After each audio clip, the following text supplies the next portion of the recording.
ఎంతో ఆశపడి అప్పులు చేసి తాను కోరుకున్న కారు కొనుక్కొని దానిని ఎంతో జాగ్రత్తగా చూసుకుంటూ ఉండేవాడు ఆ తండ్రి. ఒకరోజు ఆ కారును కడుగుచూ ఉన్న సమయంలో తనకు ఒక్కగానొక్క 5 ఏళ్ల కుమారుడు చిన్న రాయి తీసుకొని ఆ తండ్రి ఎంతో ప్రేమించిన ఆ కారు మీద ఏవో గీతలు గీస్తూ కనిపించెను. అది చూసిన ఆ తండ్రి తన కారుకు గీతలు గీస్తున్నాడనే పట్టరాని కోపంతో తన చేతిలో ఉన్న ఇనుప రాడ్డుతో గీతలు గీస్తూ ఉన్న ఆ చిన్నవాడి చేతి మీద బలంగా కొట్టెను.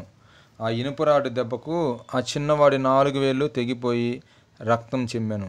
వెంటనే ఆ చిన్నవాడిని హాస్పిటల్కు తీసుకుని వెళ్ళిన తర్వాత డాక్టర్లు ఎంత ప్రయత్నించినా ఆ 4 వేళ్ళు కాపాడలేకపోయేది.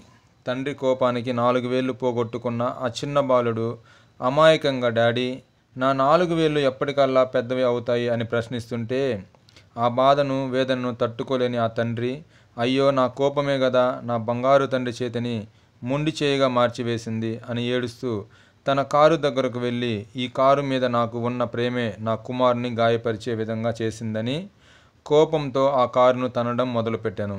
అలా తన్నుచూ ఉండగా తన కుమారుడు రాయితో గీసిన గీతలపై అతని కనుదృష్టి పడెను.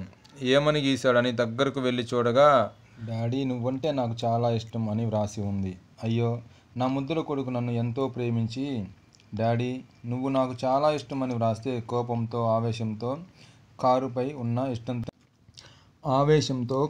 ఉన్న ఇష్టంతో నా కుమారుని ప్రేమను అపార్థం చేసుకుని చేతిని విరగొట్టానే అని ఆవేదనతో అతను వెళ్ళి ఆత్మహత్య చేసుకున్నట్ట. అయ్యో కోపం ఎంత పని చేసింది. తన బిడ్డకి శాపంగా మారింది. తనను తాను చంపుకునే విధంగా చేసింది. అవును, నరుని కోపము దేవుని నీతిని నెరవేర్చదు.